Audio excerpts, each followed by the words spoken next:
Estamos en vivo, pueden iniciar.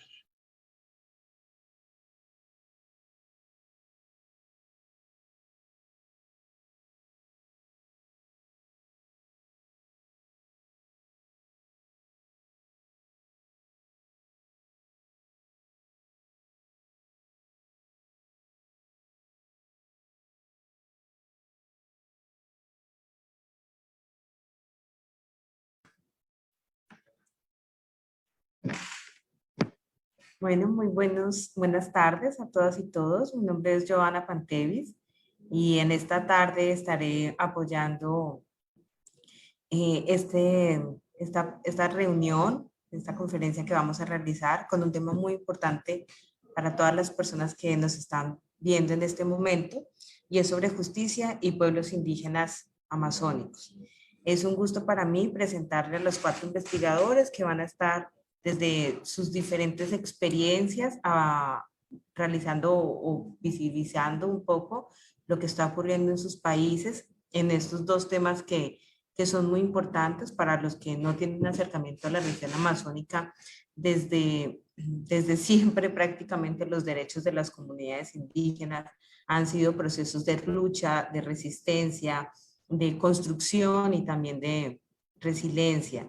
Entonces, vamos a empezar y agradecemos a todos por su participación y también los invitamos a seguir todas las actividades de la red y vamos a empezar la presentación con una persona de la casa, ¿sí?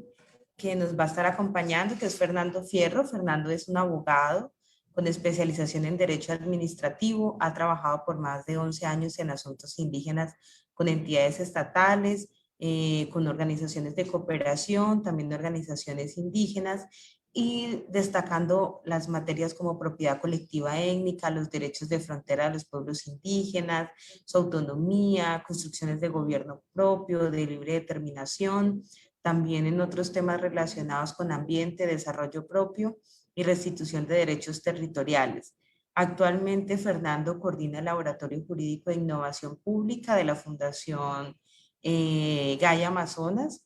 Y antes de darle la palabra a Fernando, también me gustaría recordar un poco la metodología. La idea es que nuestros invitados tengan una intervención de alrededor de 15 minutos y después podamos responder a las preguntas y tener como un panel de discusión en donde los participantes van a poder también interactuar con las preguntas escritas que dejen en el chat de Facebook Live.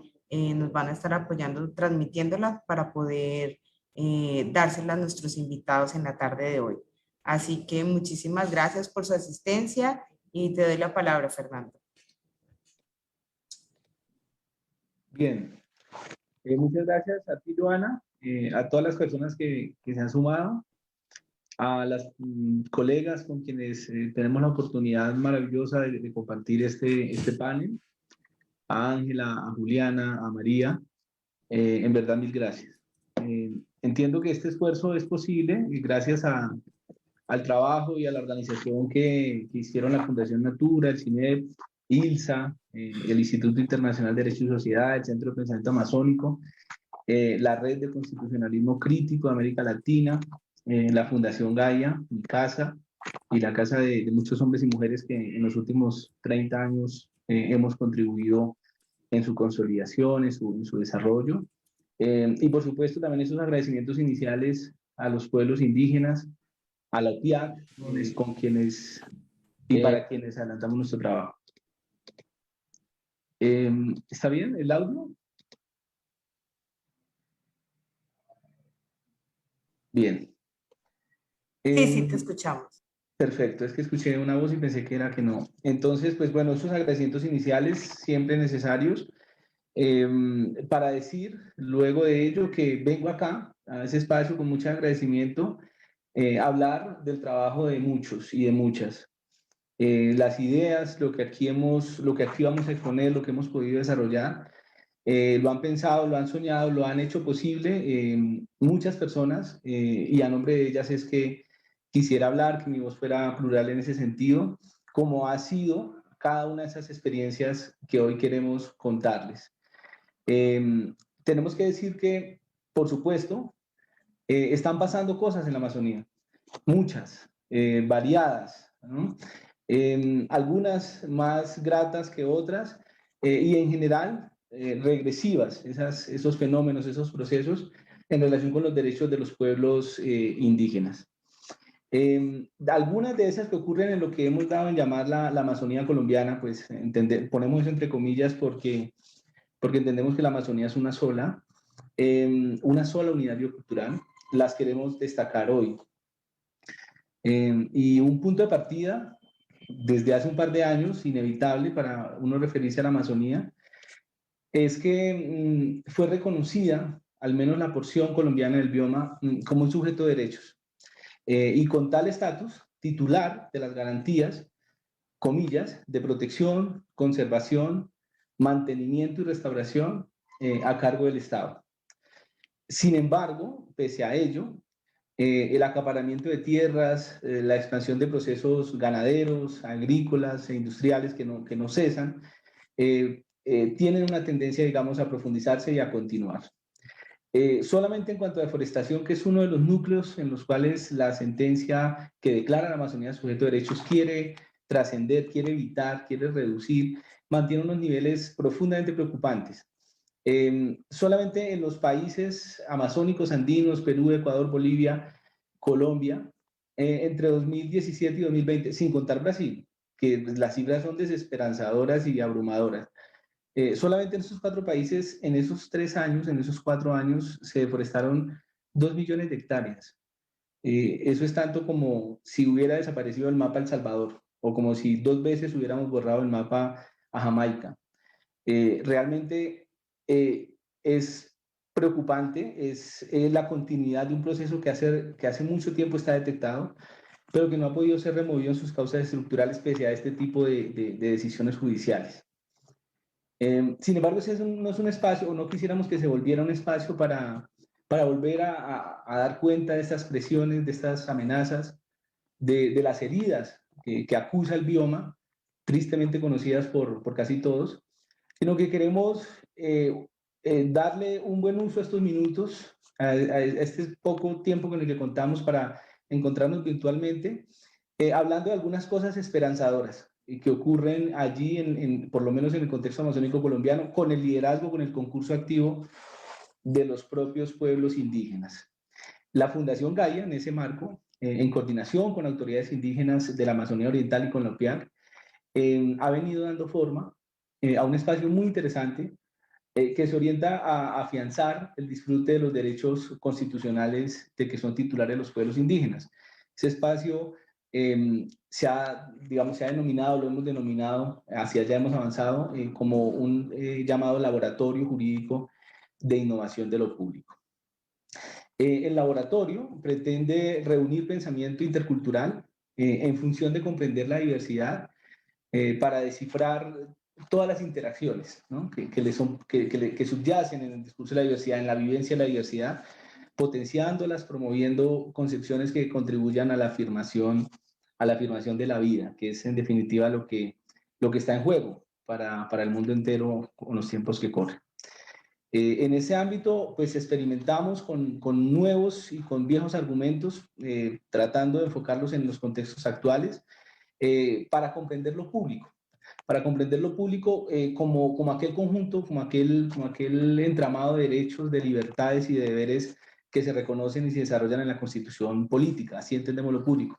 Y a partir de eso, cimentar propuestas de acción colectiva, posicionando esos planteamientos, llevándolos al debate público y a las agendas institucionales.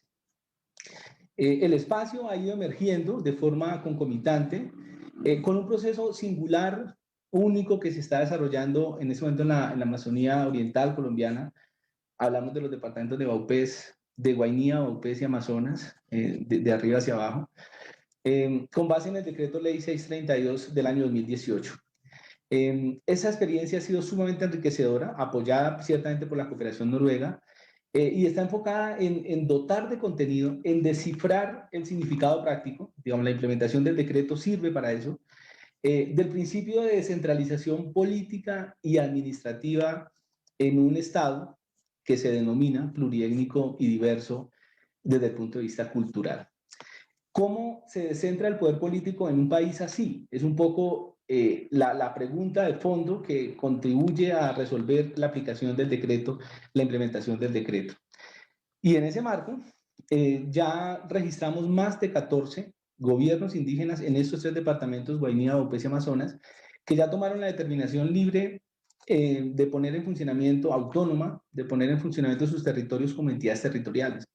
Es decir, como formas, como expresiones locales del Estado, conformándose en un primer momento como consejos indígenas y a partir de ello tramitando su respectivo registro ante el Estado. Y bueno, además de estos 14, a lo largo del año esperamos que otra decena de territorios de gobiernos indígenas se formalicen como consejos indígenas y también avancen en esa dirección. Actualmente, estos 14 gobiernos indígenas están consolidando sus propuestas de limitación territorial para oficializar dónde se ubican, qué extensión tienen, cuál es su población, cuáles son los límites, cuáles son las competencias constitucionales que van a ejercer como entidades territoriales y demás. Y pues al final de la implementación lo que se espera es tener un territorio puesto en funcionamiento mediante un acuerdo intercultural. Es un proceso maravilloso, ambicioso, pero que por supuesto, como es apenas previsible, ha revelado, ha puesto de presente, ha develado los lastres coloniales y las profusas inadecuaciones normativas, institucionales, presupuestales y de todo orden que subsisten en el país, en el Estado, pese al catálogo de valores y principios constitucionales que reconocen y amparan el pluralismo y la diversidad como fundamentos del Estado. Ante esta constatación, la respuesta de los pueblos indígenas no ha sido pues la frustración, sino por el contrario, la acción colectiva, la acción efectiva en defensa de sus derechos. Y gran parte de ese trabajo se ha canalizado a través del laboratorio jurídico. Hay 3 experiencias de las que les queremos hablar muy rápidamente. Una de ellas la iniciamos en el año 2019, y acaba de culminar con la expedición de una reciente sentencia por parte de la Corte Constitucional, la T072 del año 2021, a cuya lectura invito, en donde la Corte reiteró el derecho a la libre determinación de los pueblos indígenas en la conformación de sus órganos de gobierno, en este caso de los consejos indígenas, que se trata nada más y nada menos de un asunto intangible para el Estado y que cualquier interferencia en ese sentido lesiona derechos universales como el debido proceso, la autodeterminación, la autonomía, el gobierno propio, la personalidad jurídica y por lo tanto ordenó la protección que los gobiernos indígenas solicitaban. Aquí es importante porque se corrigió digamos, una serie de actuaciones ciertamente arbitrarias del Ministerio del Interior, pues indicando, se tomó las atribuciones de determinar cuáles comunidades podían a su juicio integrar el Consejo Indígena y cuáles no. Excluyó algunas comunidades, algunas autoridades, y eso fue lo que motivó, digamos, el proceso y el pronunciamiento constitucional. No es ni mucho menos la primera sentencia de la Corte en esta línea. Hay una línea, o un conjunto de sentencias por lo menos, no sé si exactamente una línea, que ya han protegido, digamos, de manera reiterada estos derechos y han afirmado su ámbito. Digamos que se han cimentado en el principio y el derecho de la autoidentificación y el autorreconocimiento de las comunidades. La Corte dice que si bien el reconocimiento formal de una comunidad por parte del Estado contribuye a demostrar su existencia, no la determina. El hecho de que una comunidad no aparezca en un registro institucional o en un censo no descarta que exista, pues la identidad colectiva parte de un ejercicio de reconocimiento propio.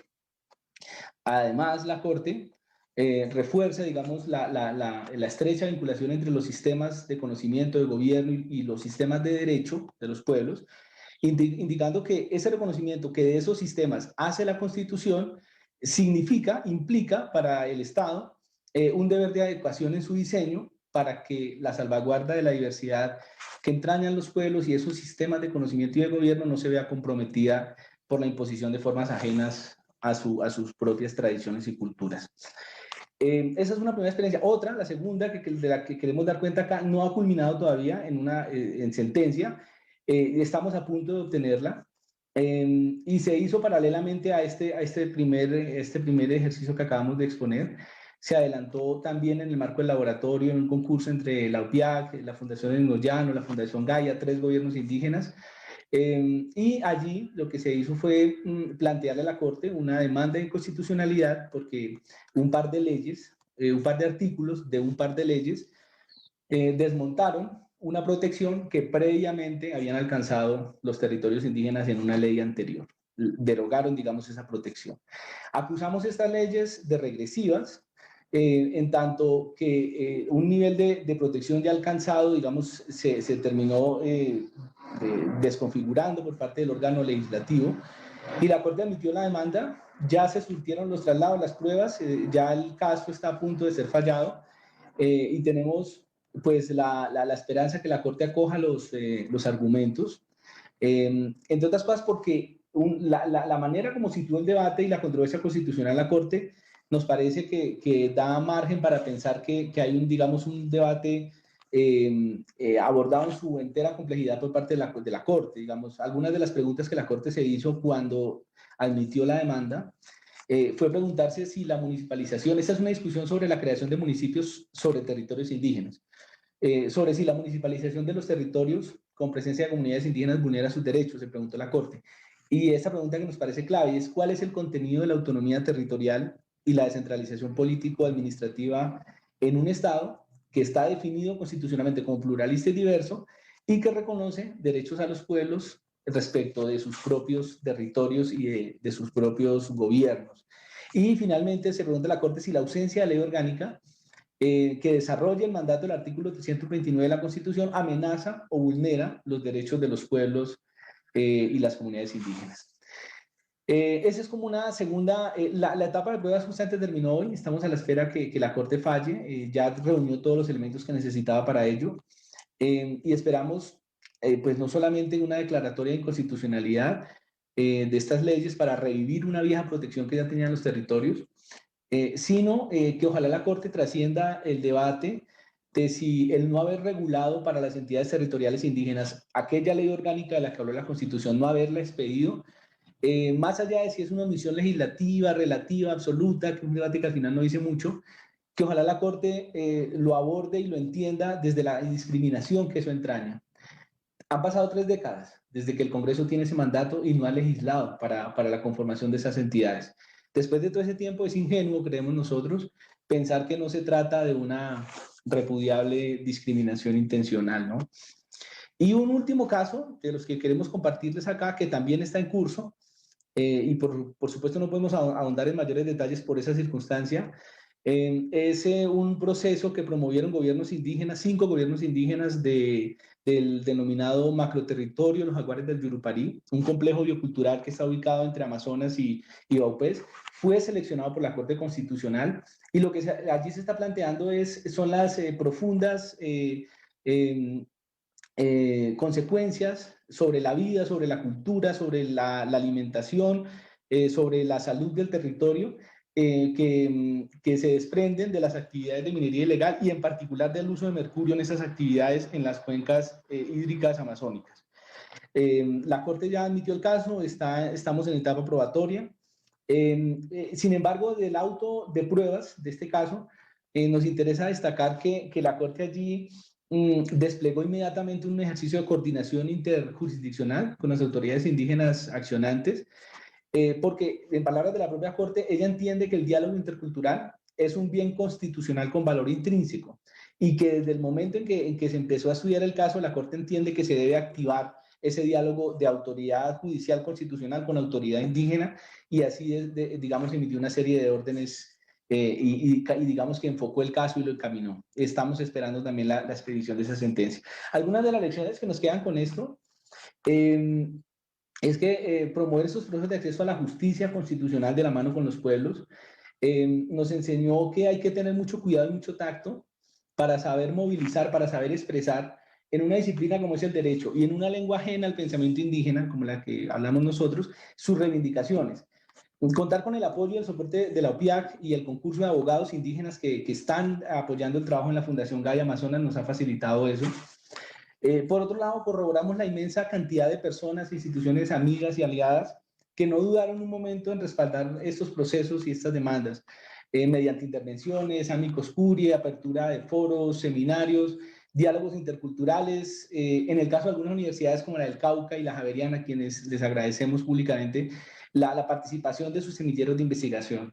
Todo esto pues es esperanzador sin duda, no solo por la solidaridad colectiva que allí se cifra, sino porque los debates que se llevan a la Corte por parte de los pueblos se amplifican con esta amplia participación y se instalan en debates académicos, estudiantiles, de distinto orden, contribuyendo a afianzar la composición, la conciencia sobre que somos un país multicultural, sobre nuestra composición multicultural.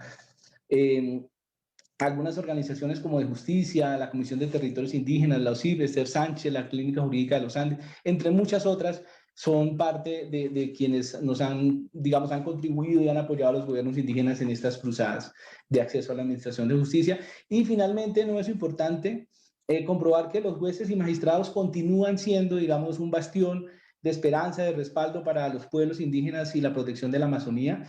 La expedición de la sentencia que reconoce a la Amazonía como sujeto de derechos, parte de la Corte Suprema de Justicia, la reciente sentencia de la que les hablamos, la selección del caso por contaminación de mercurio, entre otras tantas providencias, dan cuenta de ello. De manera que como les digo, más allá de que en la Amazonía sigue habiendo esas presiones y amenazas, también ocurren cosas que son esperanzadoras y que esperamos que digamos, vayan redundando en que la conciencia sobre la Amazonía, sobre su cuidado, vayan cambiando. Creemos, ya para cerrar esta charla, creo que me demoré ya cerca de 17 minutos, yo quisiera decir que, digamos, la justicia para los pueblos indígenas, y me arriesgo aquí una conjetura, los pueblos indígenas amazónicos, sobre todo y antes que nada, primordialmente, debe ser la superación consciente, real y definitiva del colonialismo. De las lógicas de asimilación, de subalternancia que persisten, pese al acuerdo constitucional de 1991 y a los cambios globales que se sucedieron con ocasión de la conmemoración del quinto centenario del arrasamiento, de la conquista europea de las tierras y gentes indígenas del continente. Creemos que es eso. Si planteamos un debate de justicia en la Amazonía, tendría que pasar por ahí de manera primordial, superar el colonialismo. Experiencias como las que se promueven actualmente en el marco del Laboratorio Jurídico de Innovación de lo Público pueden aportar para esta construcción de un futuro distinto, más plural, que se cimente en la comprensión de la diversidad no como obstáculo, sino tal vez como el más valioso elemento del mundo contemporáneo. Así que con esto, pues, Joana, muchas gracias. Yo cierro la presentación y sigo acá para escuchar a mis colegas. Mil gracias por la atención. Bueno, muchas gracias, Fernando. Sin duda, unos temas muy importantes y creo que nos quedamos con el mensaje principal de, sin duda, son muchas las dificultades que existen para las comunidades en términos de justicia, no solo para las comunidades indígenas, sino en general para las poblaciones que representan esas minorías que realmente pues necesitan una mayor visibilidad, y algo que sí es muy característico y con lo que nos quedamos es frente a estos retos y estas barreras también hay alternativas, ¿no? Y precisamente es ese trabajo que hace un poco o que nos tiene aquí en esta tarde, y es la red de constitucionalismo crítico, ¿no? Tenemos unas situaciones que son transversales a la relación no solo en la Amazonía, sino en las comunidades étnicas, y que debemos de alguna forma continuar con la discusión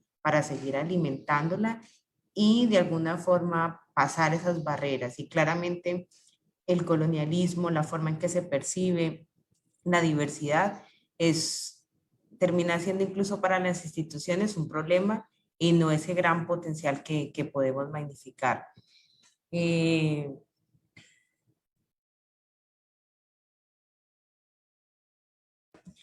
Bueno, nuestro siguiente invitado es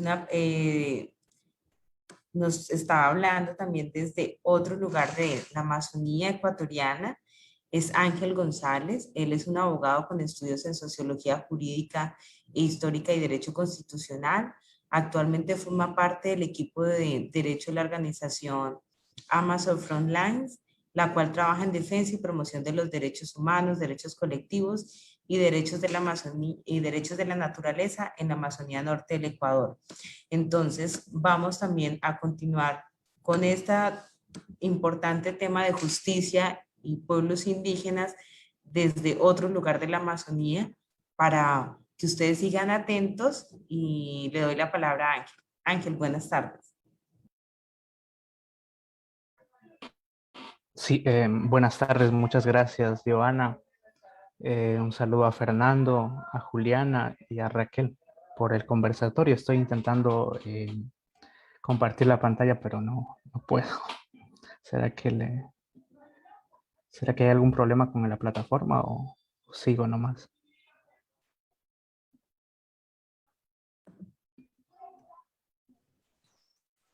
Ya está configurado para poder compartir. A ver, voy a hacer un último intento, si no. A ver, aquí.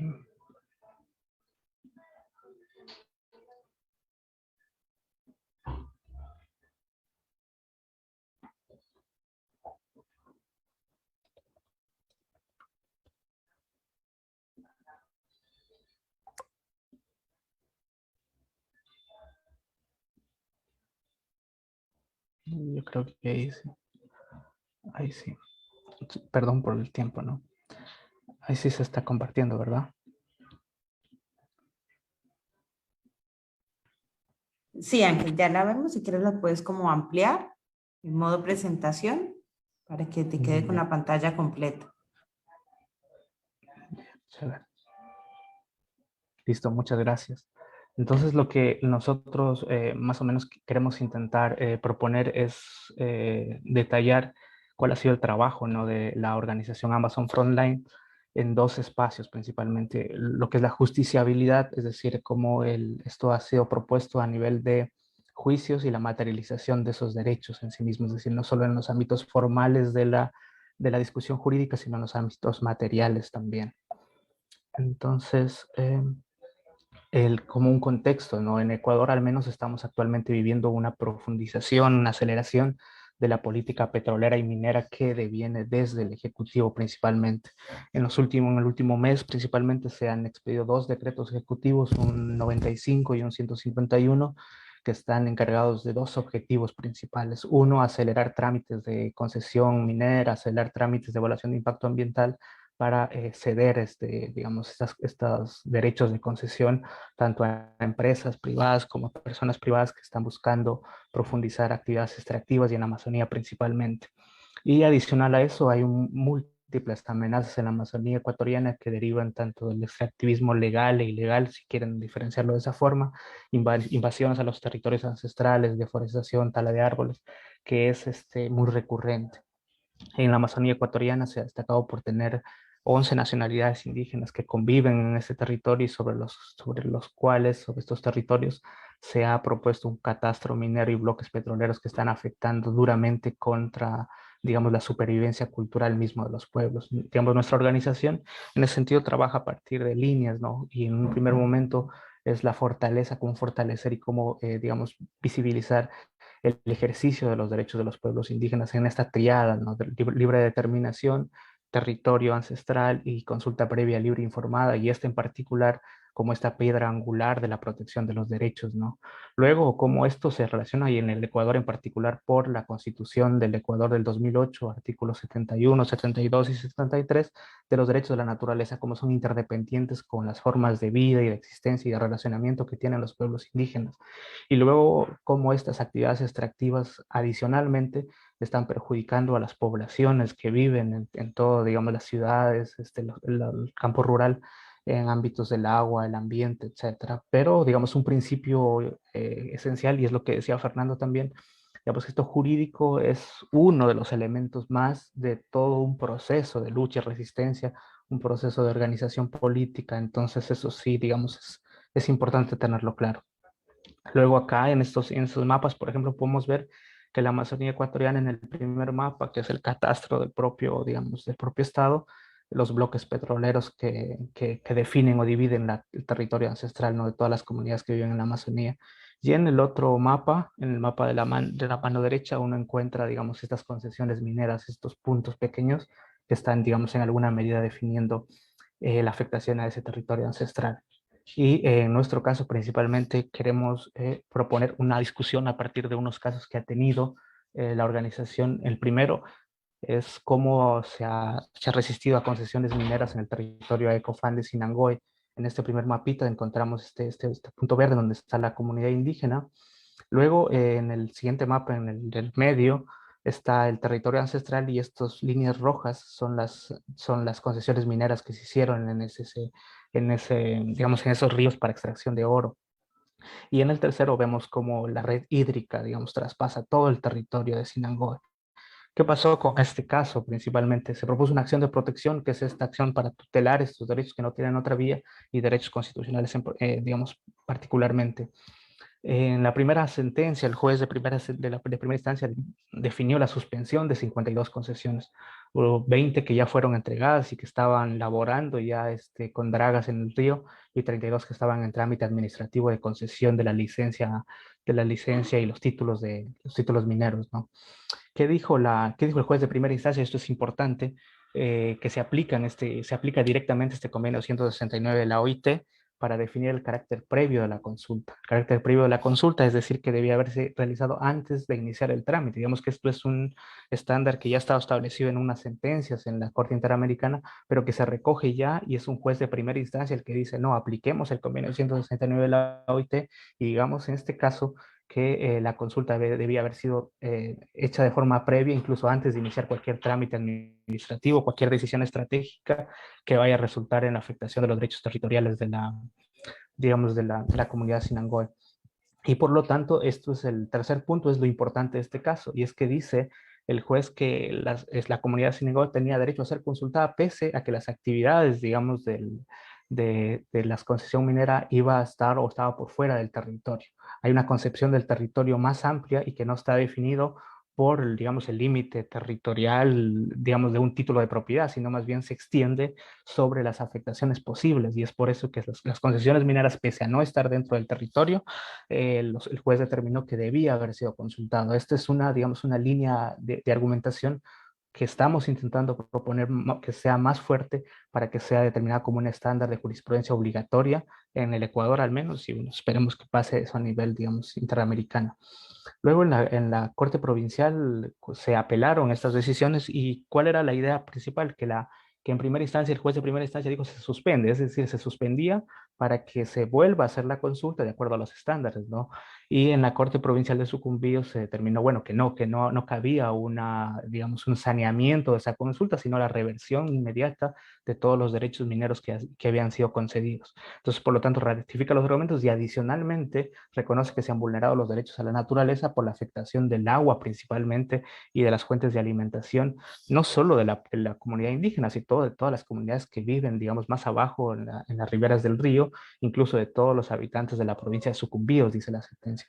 Aquí hemos tenido un problema, digamos, o un desafío, y es por eso que esta diapositiva se llama Avances y Desafíos en la ejecución de la sentencia. La pregunta era para el Ministerio de Energía y Recursos Naturales, que se llama acá, ¿cómo se reparan los derechos que fueron declarados vulnerados en esa sentencia? ¿Se suspende o se anulan esas concesiones mineras?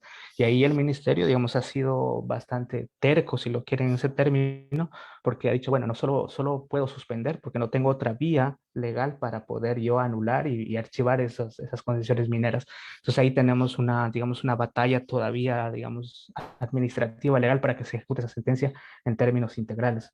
Y lo segundo, que es la reparación ambiental, es decir, también es, digamos, la lucha jurídica con el Ministerio del Ambiente respecto de si la reparación ambiental por todos los daños que ya se ocasionaron ahí respecto de la deforestación, la instalación de las dragas, es una restauración ambiental natural o asistida. Digamos, el ministerio dice, no, eso es natural, eso vuelve a crecer con el tiempo, y luego de haber hecho inspecciones con el juez y todo, se determina que es asistida y hay que hacer un programa de restauración. Pero esta sentencia, pese a haber sido del 2018, hasta el momento, digamos, no se ha podido lograr un cumplimiento integral. Entonces, este caso fue seleccionado también por la Corte Constitucional y actualmente está conociéndose en la Corte, y es, digamos, un puntal estratégico para establecer jurisprudencia obligatoria, un estándar obligatorio que incluya estos avances y proponga directrices sobre estos desafíos que son evidentes, ¿no? Esta es una cita de la sentencia en la que se reconoce principalmente este derecho a la consulta por las afectaciones a territorios, al territorio por actividades que están fuera de este territorio. Y el juez literalmente dice, mientras los abogados de los ministerios decían que las concesiones otorgadas no se encuentran dentro del territorio adjudicado, el abogado dice, el juez dice, perdón, que fijar líneas o rayar o poner hitos a su territorio es condenarle a un encarcelamiento cultural, atentar contra su existencia y su cultura. Entonces, claro, y aquí les dice a los representantes del Estado que ellos deberían hacer esfuerzos de debida diligencia para entender que, digamos, estos pueblos, su cosmovisión y que el territorio funciona a través de un vínculo espiritual y ancestral y a partir de una continuidad histórica y no por o desde el reconocimiento del título de propiedad formal que hace el Estado. Ese sería un caso, ¿no? Y el otro caso que quiero, digamos, detallar ahora es la licitación de los bloques petroleros en territorio Guaurani, en Pastaza. O sea, en el primer mapa ustedes pueden ver el territorio Guaurani, digamos, está resaltado con un borde amarillo. En el segundo mapa se da cuenta de cómo se traslapa todo el territorio ancestral con estos bloques petroleros, ¿no? Por ejemplo, en particular aquí se discutía el bloque número 22, la nulidad de ese bloque, del bloque 22 porque la consulta previa se hizo de forma defectuosa. Y acá en el siguiente mapa ustedes se dan cuenta digamos, un mapa en donde está la riqueza, digamos, tanto ambiental, biótica, como, digamos, la conexión dentro de las comunidades. Aquí no se ve muy bien, pero sí está, digamos, estos puntos de aquí son las comunidades que están conectadas, digamos, tanto con el ambiente como con ellas mismas, produciendo un tejido amplio, tanto con la naturaleza como con, digamos, con sus propias formas de convivencia. ¿Qué pasó en este caso? Igualmente se propuso una acción de protección.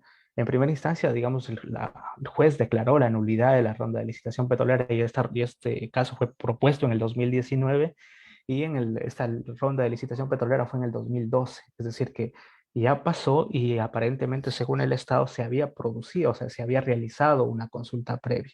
En este caso, la idea era analizar si esa consulta se había realizado con los estándares establecidos digamos, tanto en el sistema interamericano, y es por eso que los jueces aplicaron los estándares internacionales, en particular el convenio 169 de la OIT, y por eso es que son importantes estos dos casos, porque jueces de primera instancia están aplicando directamente ya el estándar interamericano, y en particular acá el caso Saramaca, en el que se establecía digamos, como un elemento más de la consulta, el consentimiento. Y para eso digamos, el juez en este caso discute y dice, a ver, ¿cuál es el carácter del Estado? Y esto es lo que discutía Fernando, ¿cuál es el carácter del Estado? El carácter del Estado es un carácter plurinacional y de ahí que el Estado es el obligado a consultar. El Estado es el obligado a tener una perspectiva intercultural y por lo tanto el Estado también tiene la carga de la prueba. El Estado debe probar que ha realizado la consulta de forma previa, de buena fe, informada, con amplia participación, etcétera. Entonces, estos son, digamos, estos estándares que se van estableciendo. Luego, digamos, la protección del derecho a la libre determinación mediante la determinación de que esta consulta fue hecha una consulta de mala fe porque no respetó los sistemas de autoridad, no respetó digamos, las formas de organización propia, política y tradicional que tenían, digamos, la comunidad guaraní, las comunidades guaraní, las 16 comunidades guaraní que participaron en este proceso. Y por lo tanto le dice que el Estado está obligado a adoptar una perspectiva intercultural digamos, en este establecimiento de los procesos, tanto procesos de decisiones estratégicas antes de iniciar digamos, estas rondas de licitación y luego durante todo el proceso. Es decir, son consultas previas, pero que no terminan con una sola vez, sino que deben ser continuas para establecer todo el procedimiento. Y por lo tanto, digamos, estas consultas tienen que necesariamente responder al idioma de las comunidades indígenas y tienen que respetar esas autoridades. Es como lo que dice la Nina Pacari en una sentencia, es que los pueblos indígenas no deben ser convidados de piedra, sino que deben participar activamente en la producción de conocimientos, el conocimiento o la producción normativa que debe realizarse, digamos, en el establecimiento de estos actos normativos. Luego, la ejecución de la sentencia. ¿Qué pasó? O sea, lo primero es que el desafío de las capacitaciones se produjo aquí, dijo, a ver, el juez de primera instancia dijo, a ver, se ha declarado la vulneración de la libre determinación y la consulta previa, capacítese a los ministros para ver. Los ministros cogieron y dijeron, bueno, hagamos reuniones por Zoom y con todos los funcionarios y con alguno de las autoridades.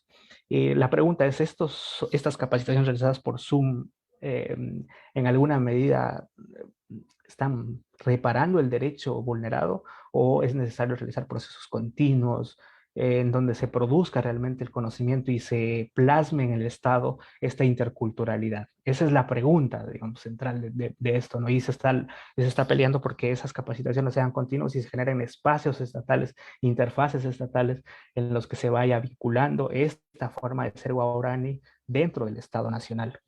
Luego, digamos, la segunda es determinar responsabilidades. Y esto es una discusión porque lo primero que están planteando los ministerios, especialmente el Ministerio del Ambiente, dice, ya prescribieron esa potestad de sancionar administrativamente, entonces ya no tengo que investigar, porque esto pasó en el 2012. Es decir, acá, digamos, el trámite administrativo de potestad de sancionar se prescribe en 3 años. Entonces ellos dicen, ya no podemos investigar y eso queda ahí. Eso no responde a los estándares internacionales que te dice, a ver, usted tiene el deber de la vida diligencia, de investigar, y si, claro, ya, digamos, determina usted responsabilidades, eso va a ser una medida de satisfacción para las comunidades. Igualmente, en este caso, digamos, se ha seleccionado por la Corte Constitucional para generar jurisprudencia obligatoria, y ahí está digamos, el número de proceso de la Corte. Y la intención es, pues, digamos, utilizar estos espacios como un medio para lograr hacer conexión con las organizaciones, con Gaia, por ejemplo, y con todos los que están acá, para que podamos, digamos, contarles esas experiencias que ustedes tienen a la Corte Constitucional mediante amicus curiae y poder, digamos, establecer, digamos, esas conexiones y tejer redes de protección mucho más fuertes mediante estándares de obligatorio cumplimiento. Y acá es lo que dice literalmente la sentencia del Tribunal Penal, que es del Tribunal Penal y que fue aceptado por la Corte Provincial de Pastaza en la segunda instancia. Y dice, la consulta fue de mala fe. ¿Por qué? Porque no incluyó, o por lo menos no se ha justificado en el expediente, que para la planificación de la consulta se haya contado con las autoridades clánicas, ¿ya? Entonces, no solo que se utilice a las autoridades políticas de las organizaciones reconocidas por el Ministerio del Ambiente, sino que el Ministerio debía haber investigado y reconocido que las formas de organización política eran con autoridades clánicas, que cambian y que se modifican con el tiempo. O sea, no existe registro organizado y detallado de las reuniones con esas autoridades. No se realizó una metodología de trabajo en conjunto con las autoridades indígenas y no existe un archivo alguno que justifique el idioma en el cual se hicieron esta consulta previa. O sea, no existe información respecto del perito traductor que participó en esta consulta y las fechas de las mismas. Entonces, por lo tanto, esta consulta que ellos proponen y que le ponen el nombre de socialización es una consulta que se realiza de mala fe y que no genera confianza en las actividades estatales, ¿no? Y esto es para concluir ya. Y la primera idea general es, digamos, yo me estoy vinculando desde hace unos 3 meses a estos procesos, pero lo que uno da cuenta acá es que es digamos, la pelea o digamos, la construcción jurídica del contenido del Estado plurinacional, como el contenido de los derechos mismos, es una construcción negociada que es conflictiva y que es litigiosa y que se demora durante mucho tiempo, y por eso es que la lucha contra el extractivismo requiere procesos de resistencia continuos en el tiempo, largos, amplios y complejos y que tienen múltiples fases. Y por eso es que, y vuelvo a repetir la idea inicial, digo que esta parte jurídica es una de tantas. Adicionalmente, se tiene que trabajar en aspectos sobre monitoreo, sobre cultura, sobre organización social y sobre las fórmulas estas digamos, de poder ir analizando cómo se genera el derecho propio en todas las comunidades. Es decir, uno genera metodologías de aprendizaje. O sea, yo en particular es generar metodologías de aprendizaje para conocer cómo se están generando esos derechos al interno de las comunidades que funcionan con sus propias lógicas, y es a las que hay que irles, digamos, dando su resalte, ¿no? Y finalmente una tercera es que la necesidad de adopción en el derecho interno, y la adopción del derecho interno no es solo que se creen más normas en términos formales, sino que también en esos mismos términos formales se eliminen esas que están, digamos, siendo inconstitucionales en un ámbito interno o que no cumple con ese control de convencionalidad en términos ya más interamericanos, pero adicionalmente, digamos que ese reconocimiento formal, la adopción formal de ese derecho interno, implique también la materialización de esos derechos. Ya hemos visto, ya se ha demostrado acá, que el establecimiento de la sentencia por sí mismo, pese a que es un acto simbólico de reconocimiento de vulneración, no implica que se efectivice y se materialice el derecho de la libre determinación, digamos, del respeto a la propiedad territorial o de la consulta previa, sino que es necesario que las comunidades estén insistiendo, y en particular la insistencia sobre la consulta previa, es decir, me consultan también sobre la forma de reparación, me consultan también, o es una imposición desde el Estado. Y por eso es que a mí me parece interesante lo que decía Fernando, es decir, cómo se genera un diálogo intercultural, porque la autoridad ancestral de las comunidades es un valor constitucional a ser protegido. Y ahí es esta discusión que se genera respecto de cómo generar esa conexión entre esas diversidades de derechos y darle una forma, digamos, una forma establecida a ese pluralismo jurídico que existe. Entonces nosotros estamos intentando hacer una campaña que se llama, bueno, está esto en la Corte Constitucional, la Corte está discutiendo, los jueces están discutiendo. La pregunta es quiénes deben decidir respecto a si se da extractivismo o no se da extractivismo en la Amazonía. Y si pueden copiar este link, aquí hay una carta y un montón de información que ustedes pueden, digamos, analizar, ver y finalmente establecer y decir ahora, y preguntarse ustedes mismos quiénes deben decidir si hay extractivismo en la Amazonía o no. Para nosotros son los pueblos indígenas porque ellos viven ahí y su relación con el territorio permite la supervivencia cultural y la propia supervivencia de todos los demás seres vivos del planeta. Eso sería todo. Muchas gracias.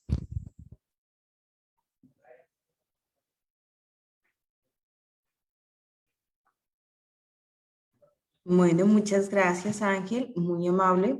Sin duda, este es un ejemplo muy parecido como al que nos daba el que veíamos hace un momento con Fernando.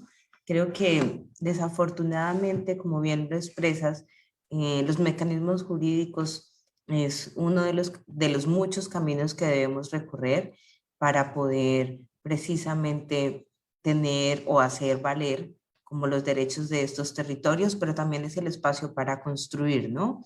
Creo que en la Amazonía se están haciendo importantes aportes desde lo propio, en donde no simplemente las comunidades indígenas son receptoras, sino que también ya participan ampliamente en estos debates, no con la incidencia en los espacios políticos que quisiéramos, pero que sin duda vemos que cada vez son más las voces que se alzan y que contribuyan a la formación de estos procesos.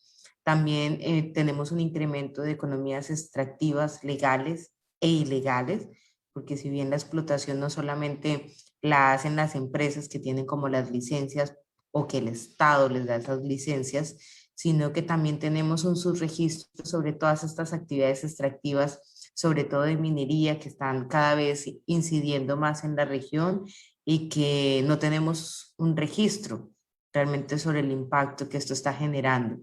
Entonces, muchísimas gracias. Les recordamos a las personas que están siguiendo esta transmisión que en el chat pueden escribir las preguntas para nuestros ponentes en esta tarde y allí la estaremos transmitiendo para que le den respuesta. Así que agradecemos a las personas que nos están siguiendo a través del Facebook Live y en este evento que es tan importante, sobre todo en estos momentos en que estamos en verano en la región amazónica y iniciamos nuevamente el tema de los incendios forestales. Yo estoy ubicada en Leticia y en las últimas 2 semanas vemos cómo empieza a subir también el humo y a afectarnos no solamente en nuestra salud y en nuestra integridad, sino también cómo enfrentamos todos estos grandes retos en donde tenemos varias figuras legales superpuestas que promueven o que permiten cómo enfrentamos y aportamos a estas discusiones también desde la parte jurídica. Quisiera darle la palabra a nuestra siguiente invitada, que va a hacer un esfuerzo muy grande para que la podamos escuchar.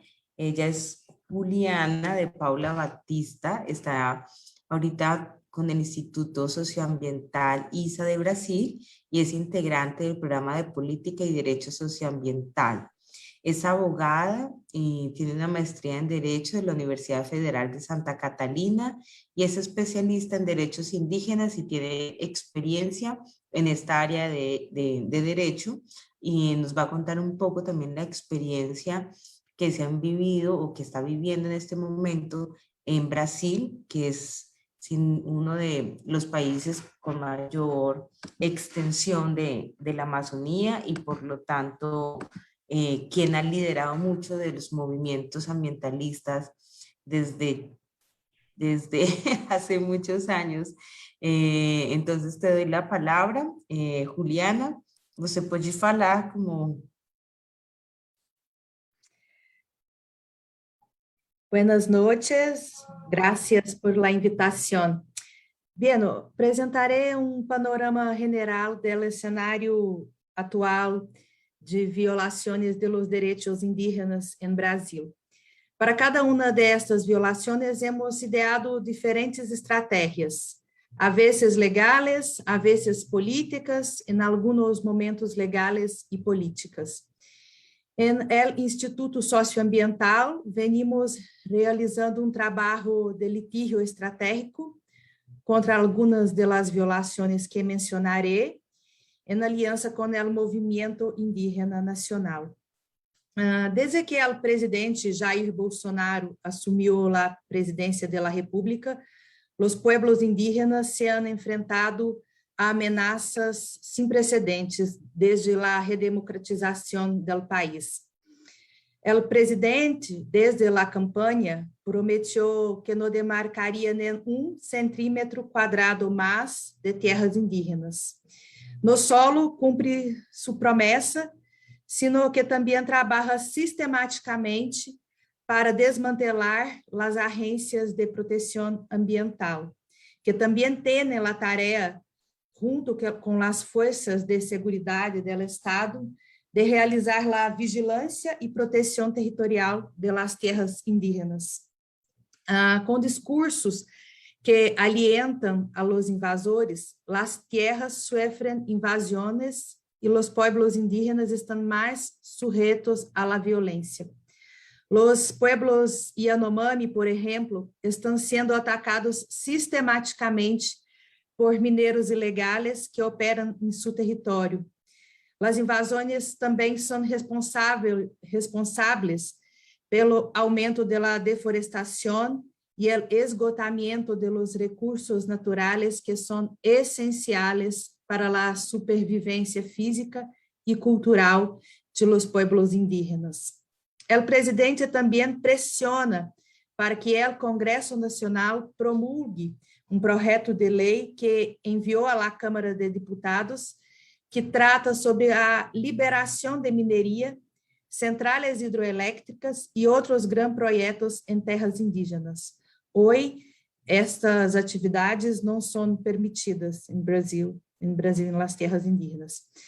Esse é o projeto do presidente Jair Bolsonaro, é uma liberação general para as grandes empresas, não traz precauções ambientais e nem sequer perdona terras indígenas com a presença de indígenas aislados, o que é um grande peligro em nossa avaliação. Em Brasil, a composição atual do Congresso Nacional tampouco é favorável para os pueblos indígenas. O Congresso é dominado por la denominada bancada ruralista, que representa a agroindústria. Seus deputados e senadores se opõem com veemência aos direitos indígenas.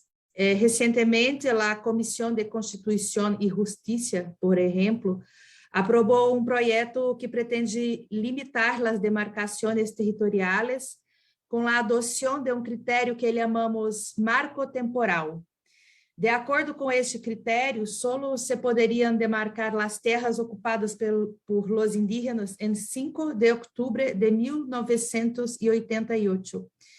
É a fecha da promulgação da Constituição em Brasil.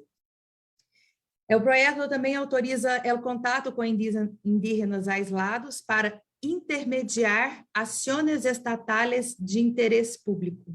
O que é isso? Não sabemos. Que inclui ou poderiam ser realizadas por organismos públicos ou privados contratados por el Estado. Isto, además de abrir a possibilidade de contatos forçosos com esses povos, permitiria que grupos religiosos radicais, que na situação atual contam com o apoio do presidente da República, se ponham em contato com os indígenas aislados. Os autores do projeto dizem que só estão adaptando a legislação à jurisprudência da Suprema Corte, pero não é verdade. A Suprema Corte do Brasil aún não ha decidido se as demarcações de terras indígenas estão sujeitas a um marco de tempo ou não. O processo que definirá isto de maneira vinculante já ha sido retirado da agenda da Suprema Corte duas vezes, pero agora está fijado para o dia 25 deste mês, para seu julgamento. Os indígenas estão organizando um grande acampamento em Brasília, que se espera que conte de mais de 4.000 participantes para reclamar seus direitos e expressar seu apoio à Corte Suprema, também extremamente agredida por el atual presidente, especialmente por decisões da Suprema Corte durante a pandemia e por ter ministros que estavam em contra da proposta presidencial de volvermos a ter eleições com papeletas e não por el sistema de votação eletrônica que se utilizamos atualmente. Esse sistema é seguro, pero para o presidente não seria audível e cobra por el voto impresso. É hecho e uma forma de não reconhecer a legitimidade das próximas eleições.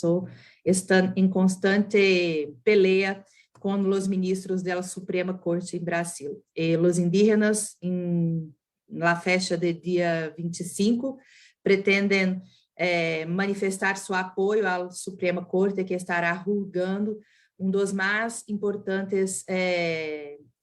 mais importantes questões legais para as demarcações de terras em Brasil. Pero, infelizmente, as ameaças não se detêm aí. Os projetos de lei que também impactam os direitos indígenas se encontram em trâmite em Senado. Dois projetos de lei muito peligrosos se encontram em trâmite em Senado. Um tem o objetivo de modificar as leis de licenciamento ambiental e debilitar o controle público sobre projetos que causam impactos em terras indígenas. Además de considerar como terras indígenas só aquelas que han sido definitivamente regularizadas ou demarcadas por el Estado. E também esse projeto considera só os impactos diretos sobre as terras como dignos de mitigação e compensação ambientais. Os impactos indiretos, sin embargo, suelen ser muito graves quando os projetos se constroem ao redor de terras indígenas, como é o caso da Central Hidrelétrica de Belo Monte, que provocou uma redução em la quantidade de peces essenciais para alimentar as comunidades afetadas. E por esse projeto de lei, impactos indiretos não seriam avaliados em los estudos de impacto ambiental e logo também não teriam medidas de mitigação e compensação. Esse projeto já há aprovação na Câmara dos Deputados, agora se encontra em trâmite no Senado Federal. E também está em marcha um outro processo para regularização de invasões a terrenos públicos da União.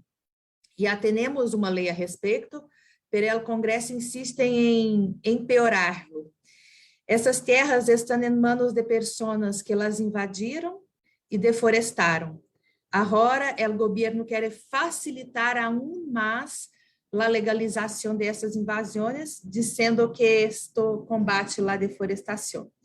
Pero, em realidade, é grande incentivo, porque a gente sabe que poderá cometer delitos ambientais e logo se legalizará suas posses, tendo direitos a permanecer em la terra. Se por um lado querem fijar prazo de 5 de outubro de 1988 para o exercício de los direitos territoriais indígenas, em lo que respeita a los invasores de terras públicas, o Congresso tem proposta para legalizar as invasões que tiveram lugar hasta dezembro de 2019.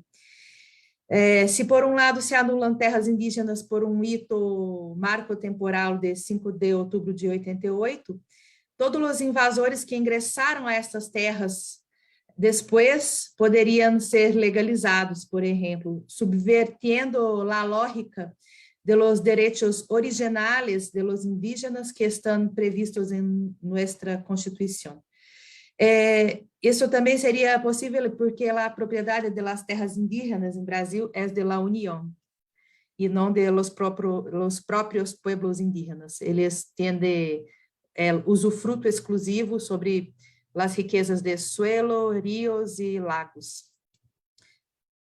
Os povos indígenas e as organizações da sociedade se han oposto a estes projetos e han tratado de mobilizar a sociedade brasileira contra tales reveses, pero não ha sido fácil ante a grande maioria de los ruralistas en el Congresso, apoiados por el presidente, e também ante o debilitamento de las instituições brasileiras, como o Ministério Público Federal, que tem em seu liderazgo uma fiscalia muito servil, elegido por el presidente da República. Assim, o Ministério Público não propõe ações de inconstitucionalidade na Corte Suprema, nem denuncia delitos de las autoridades, prerrogativa do fiscal general, quando se trata de autoridades de jurisdição privilegiada.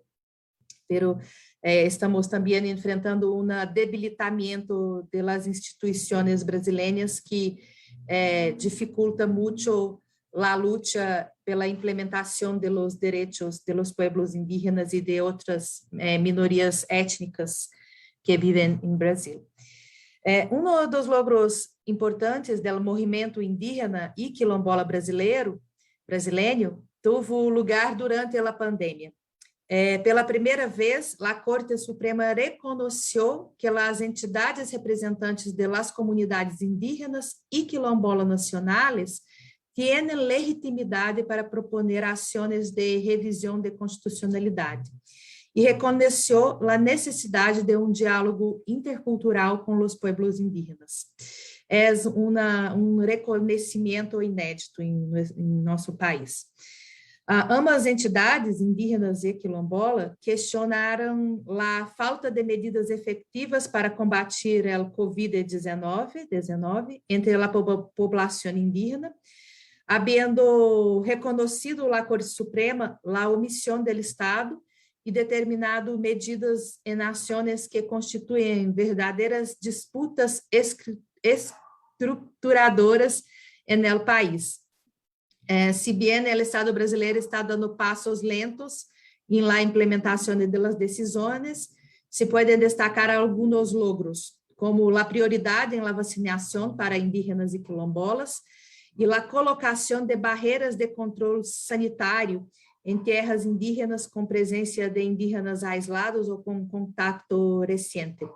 Esta é uma vitória para o movimento indígena e temos também trabalhado em parceria com o movimento indígena neste litígio, especialmente com relatórios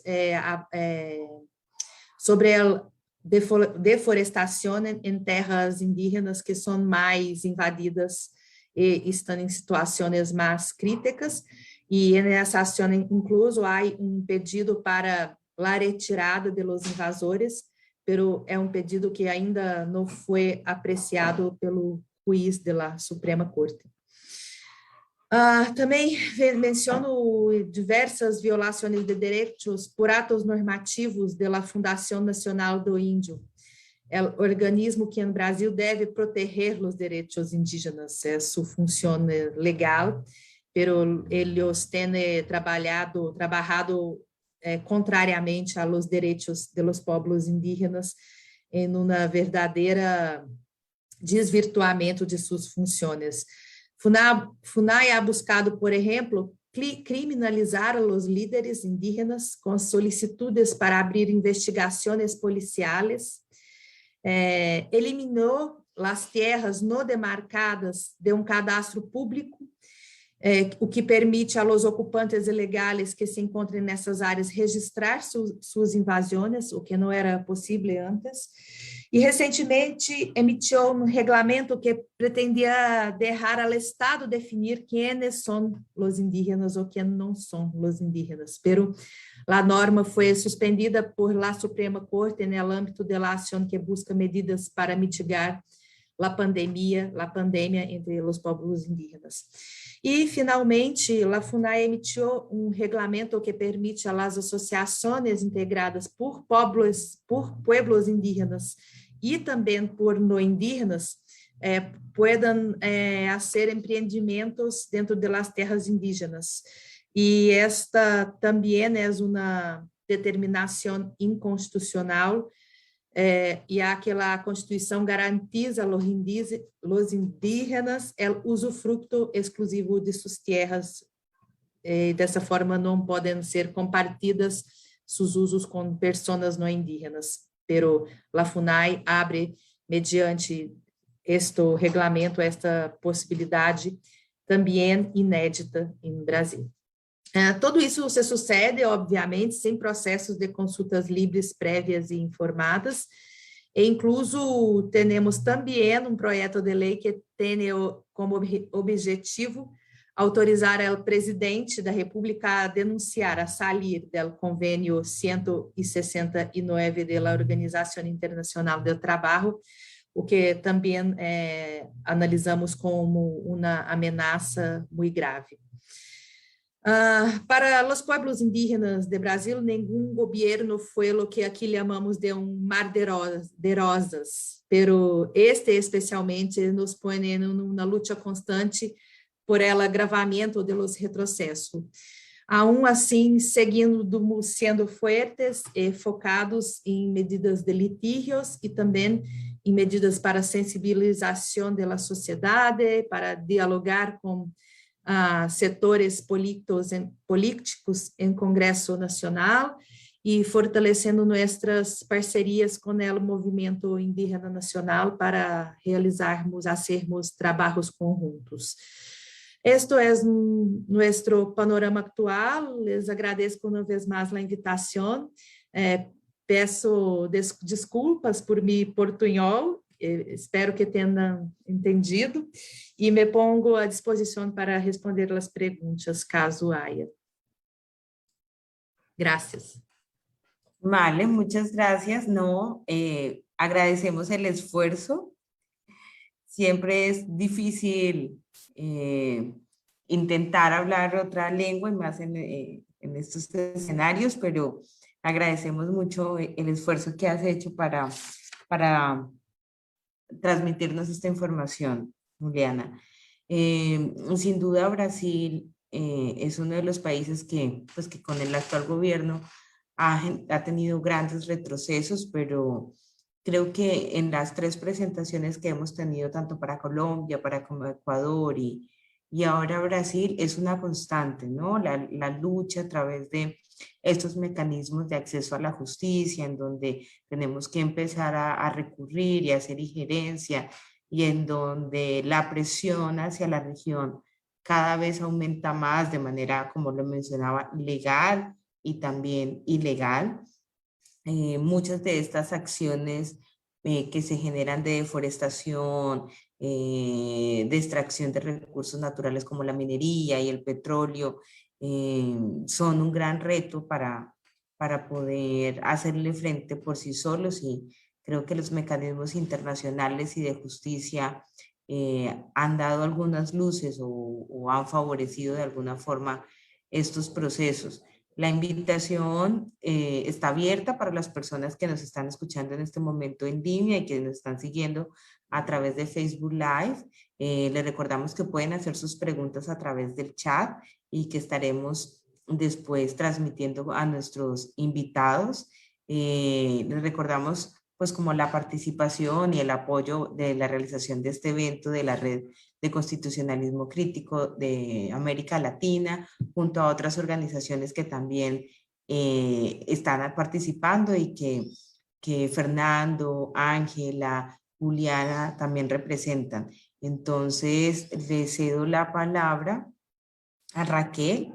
Voy a realizar una pequeña descripción para introducir a nuestra siguiente invitada. Raquel es abogada, tiene un doctorado en Derecho en la Universidad de Barcelona y magíster en Sistemas Penal y Problemas Sociales. También tiene una especialización en Derecho Consuetudinario Indígena de la UNAM y tuvo como una fellow, una beca internacional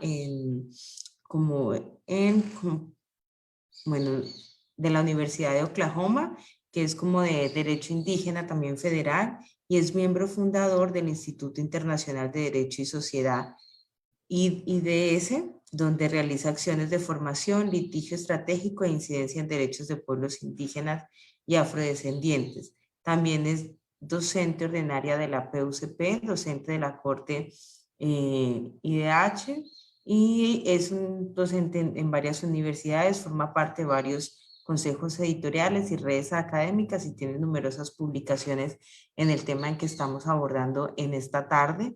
También nos va a compartir parte como de la temática que tenemos en esta tarde, que es un tema muy importante, que es sobre la justicia y los pueblos indígenas amazónicos. Es un gran reto en este momento y también vale la pena mencionar que el tema de justicia no es solamente frente a derechos ambientales, sino también en general de los derechos. Para nadie es un secreto el impacto que tuvo la COVID-19 en esta región y que sin duda los derechos sobre el acceso a la salud y las condiciones en que viven estas comunidades las hicieron más vulnerables. Creo que la región amazónica ha sido impactada fuertemente y un abandono estatal histórico pues también pone en riesgo la supervivencia de estos pueblos que ahora tienen un nuevo reto desde la salud y que también la afectación, la deforestación, el uso inapropiado de sus tierras genera otros problemas como desnutrición y inseguridad alimentaria y que se enmarca también dentro de la discusión que tenemos hoy de reconocimiento también de los derechos y de cómo avanzamos en la justicia en estas comunidades. Así que le doy la palabra a Raquel. Raquel, muy buenas tardes. Buenas tardes con todas y todos. Agradezco mucho a las y los organizadores de este evento. Así es que voy a compartir con ustedes algunas reflexiones que vienen desde Perú. ¿Me van a permitir compartir la pantalla, por favor? Perfecto. Bien. Todos pueden ver el video, el PPT, ¿verdad? ¿Hola? Sí, se ve perfecto. Sí, sí. Perfecto, bien. ¿Me dices cuánto tiempo tengo, disculpa? Raquel, 15 minutos. Ok, bueno, si me paso, me avisas. Bien, voy a tratar de ajustarme. Creo que he hecho una presentación un poco larga, pero me ajustaré. Bueno, nuevamente yo agradezco esta invitación para tratar sobre el tema de justicia y pueblos indígenas amazónicos. Y voy a hacer una reflexión sobre todo desde el Perú. Bueno, ya me presentaron, ¿no? Me llamo Raquel Irigoyen Fajardo y voy a contar algunas experiencias que tengo un poco desde el litigio y también desde la enseñanza. Creo que todos estamos claros que los pueblos preexisten a los estados y también son sujetos contemporáneos. En el caso del Perú son muy importantes, tanto en términos históricos como en la actualidad. inclusive en términos demográficos.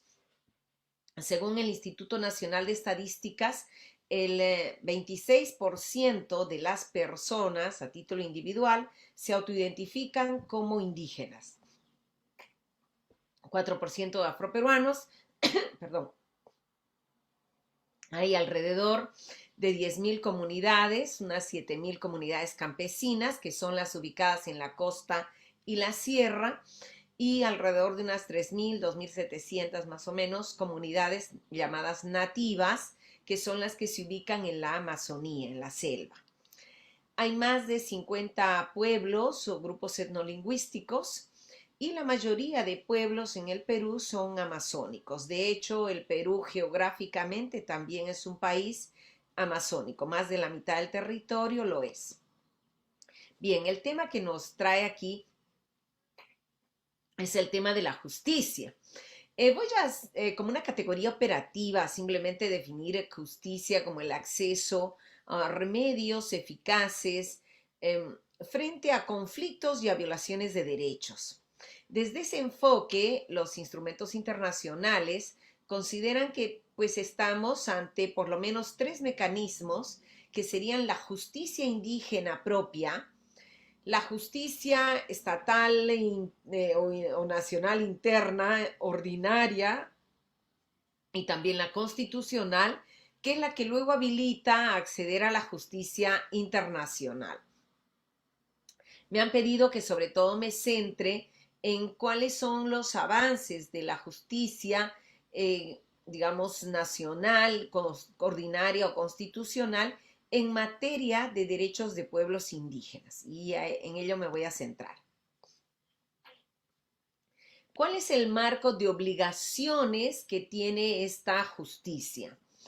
Para empezar, obviamente, leer la Constitución de conformidad con la Convención Americana y la jurisprudencia de la Corte, el Convenio 169 de la OIT, adoptado por la OIT en 1989 y que está ratificado por 24 estados, el Perú entre ellos desde el 2 de febrero del 94 y en pleno vigor desde el 95. Tenemos también la Declaración de Naciones Unidas sobre los Derechos de Pueblos Indígenas, adoptado por la ONU, por la Asamblea de la ONU el 2007, la Declaración Americana de los Derechos de Pueblos Indígenas, adoptado por la OEA el 2016, y las reglas de Brasilia sobre acceso a la justicia por personas vulnerables, entre otras normas e instrumentos. Como decía, casi todos, bueno, hay más de 15 países de la región que han ratificado el convenio. También han ratificado la Convención Americana, y esto nos trae que los estados estén obligados a garantizar a través de sus sistemas de justicia un conjunto de derechos que algunos han llamado que hay una inflación de derechos, pero hay una incapacidad institucional de hacerlos cumplir, ¿no? Ya Rodolfo Stavenhagen en su momento decía de este déficit de implementación institucional, pero ante el déficit de implementación institucional tenemos los sistemas de justicia que deberían ser el acicate para el cumplimiento de estos derechos. El derecho a la vida y la integridad colectiva, la libre determinación, la autonomía, el autogobierno, los sistemas jurídicos propios, la propiedad del territorio o hábitat, la participación, la consulta, el consentimiento, la personalidad jurídica como pueblo, la participación en el Estado, educación, salud bilingüe, derechos sociales, laborales, etcétera, ¿no? O sea, un conjunto de derechos que se han dado en los últimos 30 años y que quiebran los paradigmas de la relación que había entre los estados y los pueblos. Y esto creo que es parte también de la dificultad de su implementación y de su garantía constitucional y por los mecanismos de justicia, porque todavía no hay un cambio del chip, ¿no? De la mentalidad, de la cultura jurídica ni de los propios jueces. Y esto hace que haya un retraso muy grande en la implementación en el caso del Perú. Obviamente esto es diferenciado según los países. Hay países que ya tienen avances importantes En el caso de Colombia, desde el 91 ya tenía, con su constitución del 91 y luego la Corte tenía avances muy importantes, muy rápido. En el caso del Perú vivimos durante los 80s, 90s, todo el terrorismo, y quien se decía pues ayacuchano, indígena, era considerado terrorista. Entonces hubo también un ocultamiento de la identidad indígena y no hubo un desarrollo ni académico ni jurisprudencial significativos en esa materia. El 80% de los jueces era provisional y por lo tanto no hubo ningún avance relevante. El hecho de que los países estén vinculados con estos derechos obliga a aplicar el control de convencionalidad, como dice el caso Hellman versus Uruguay, a toda entidad estatal, ¿no? Y obviamente con mayor razón a los órganos de justicia. Y esto implica no solamente aplicar la convención directamente, sino la interpretación que han hecho los órganos como la Corte Interamericana de la Convención, y justamente este es el gran déficit que hay, que es los estándares internacionales en materia de derechos indígenas que han avanzado enormemente y que en el caso del Perú todavía no les dan la talla, ¿no? En el caso de los pueblos amazónicos, ellos han experimentado una continua historia de invasión, colonialismo, pero obviamente también de resistencia y lucha por sus derechos. En el siglo XVI, comisiones, esclavitud por los bandeirantes que venían del Brasil. En el siglo XIX, ya con el Estado, la entrada de caucheros, misioneros, ganaderos y la esclavitud contemporánea. Y finalmente, luego tuvimos la reforma agraria, el reconocimiento de las comunidades nativas, pero desde Fujimori, desde el 92, una serie de políticas neoliberales que constituyen un tercer ciclo histórico de invasión de los territorios indígenas. Entonces eso hace que frente a ese marco de obligaciones nos encontremos con un problema estructural de sistemática violación de derechos. Entonces, digamos, ¿qué pueden hacer los jueces ante esto?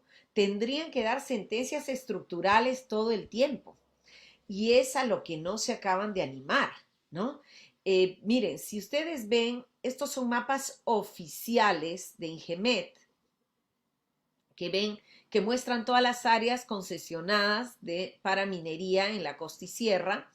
Y si ustedes ven este otro mapa de la derecha, que también es oficial, de Perupetro, son todos los bloques petroleros establecidos en la Amazonía. Hay pueblos que obviamente, si vemos este mapa, tienen el 100% de su territorio con bloques petroleros y que obviamente no ha habido ningún tipo de proceso de consulta, de consentimiento para el establecimiento de estos bloques petroleros o mineros, forestales, etc. Esto nos lleva entonces a un estado de cosas inconstitucional e inconvencional. Bien, frente a eso, ¿cómo ha reaccionado la justicia ordinaria, la justicia constitucional en el país? En primer lugar, les decíamos que el Perú ratificó este convenio el 94, en pleno vigor desde el 95, y después de la ratificación tuvieron que pasar 15 años para que recién hubiera una sentencia que diga que el convenio es vinculante y es plenamente aplicable. O sea, imagínense ese retardo de la justicia, ¿no? 15 años para que se diga que ese convenio se puede aplicar. Porque había un problema de interpretación que algunos pensaban que el convenio no había pasado doble legislatura y entonces no era vinculante. De hecho, el año pasado lo planteó nuevamente también un magistrado del Tribunal Constitucional. Y lo que pasa es que este convenio fue ratificado por el Congreso Constituyente en su doble facultad de Congreso y de Constituyente. Por lo tanto, ya no requería doble legislatura, porque ya fue adoptado con un procedimiento de reforma constitucional. Bien, ha habido avances a nivel de la justicia constitucional en materia de derechos indígenas, pero sobre todo desde un enfoque de comunidades, no de pueblos. Y yo aquí quisiera esclarecer algo que no se entiende mucho en otros países, pero en el Perú es una realidad, es que los pueblos, por ejemplo, el pueblo Achuar del Pastaza, el pueblo Aguajún, Huampis, están conformados por varias comunidades. Y desde la Ley de Comunidades de 1974, que el objetivo era un objetivo bueno, protegerlos frente a los taladores, invasores, etcétera, se usó un enfoque muy parecido al de la sierra, de comunidades pequeñas, sin considerar los grandes grupos étnicos de la Amazonía. Y por lo tanto, los pueblos no pudieron ser reconocidos ni protegidos como comunidades. Por sí mismos se agruparon llamándose federaciones, naciones, nacionalidades, etc. Entonces, lo que vemos en la jurisprudencia nacional es un avance en los derechos de comunidades, pero no hay un solo caso que haya reconocido derechos de pueblos, en el sentido de pueblos conformados por varias comunidades.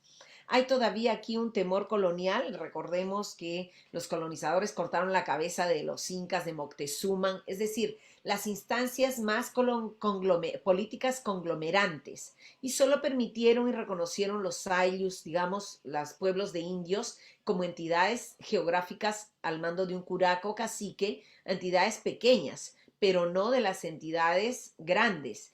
Y lo mismo pasa ahora. En el Perú hay un temor todavía, una resistencia a reconocer pueblos, y solamente por eso los avances que vamos a encontrar son de comunidades. Yo aquí quisiera contar rápidamente, en los minutos que me quedan, algunos avances normativos gracias justamente al litigio estratégico que se mencionaba. Quisiera contar 3 avances muy interesantes, pero lamentablemente son únicos. Y se dice que una golondrina no hace el verano, ¿no?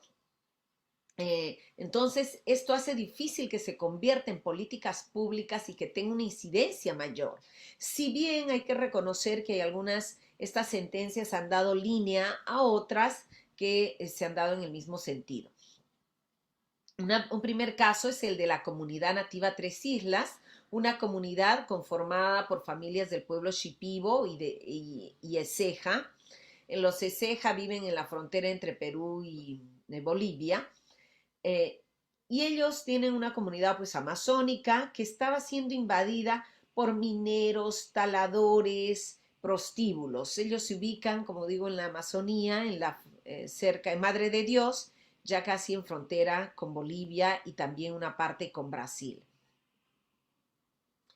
Esta invasión que sufrían era obviamente a raíz de los transportistas que entraban, llevaban a los mineros, instalaban prostíbulos, etc.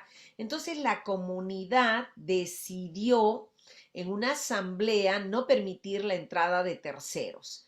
Y los transportistas más los mineros interpusieron un habeas corpus por libertad de tránsito y lo ganaron.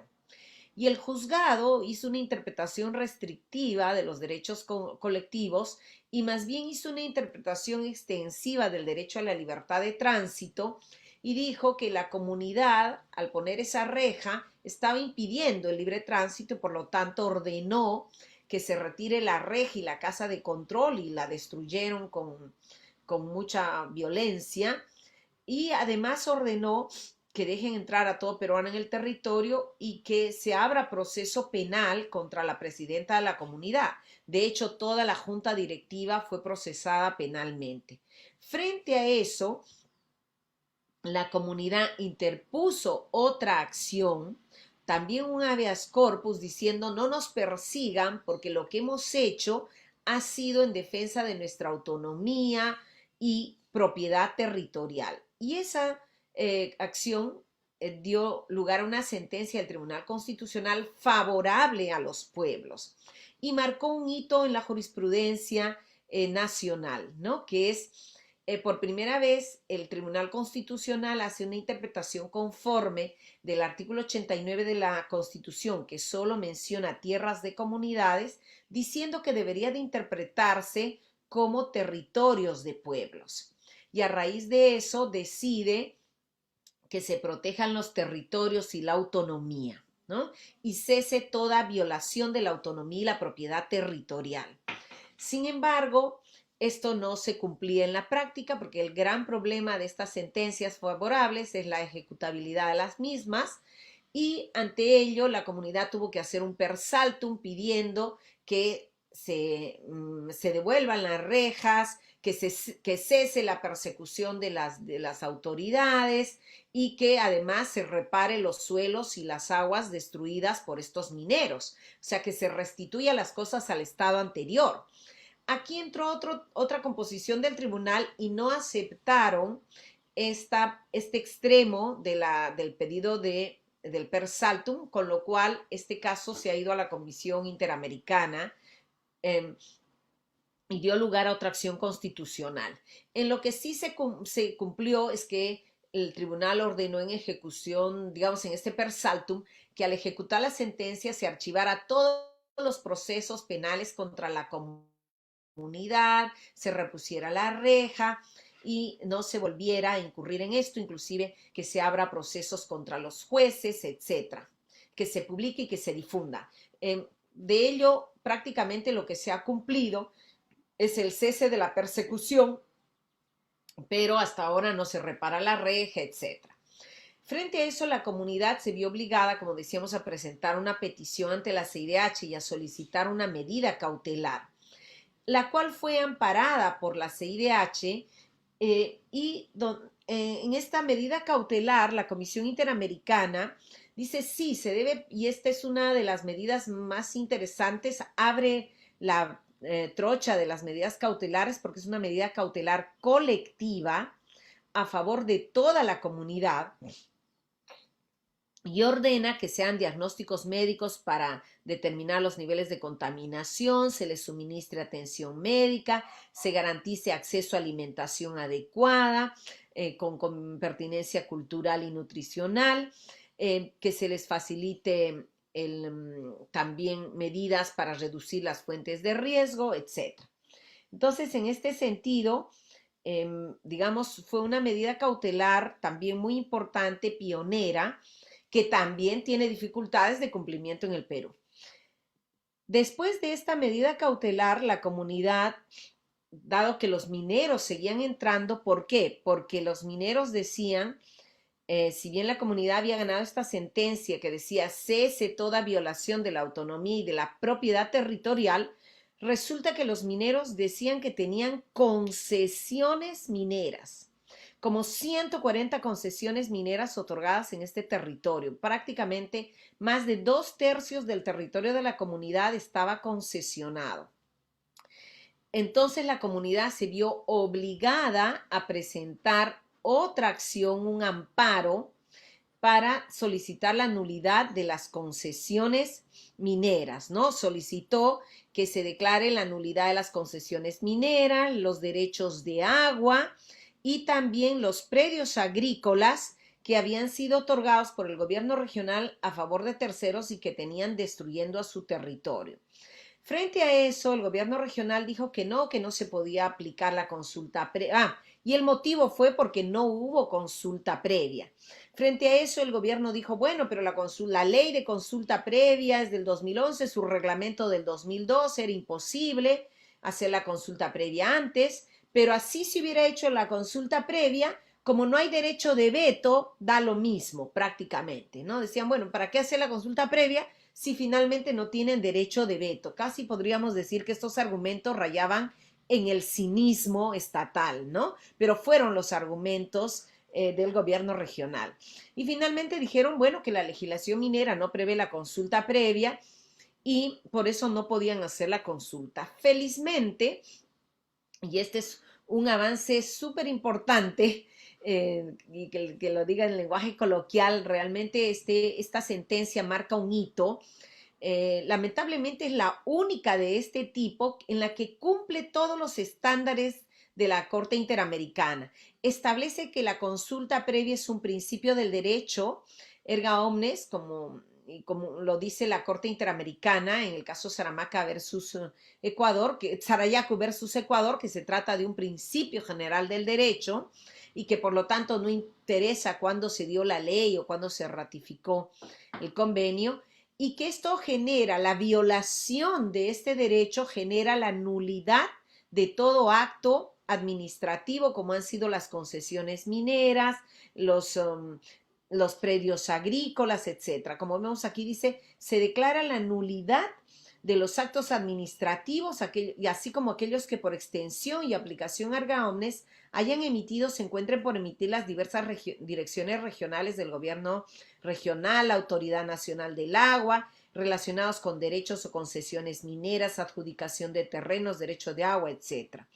También ordena que el gobierno regional haga los actos administrativos al respecto en 10 días bajo responsabilidad de multa o destitución.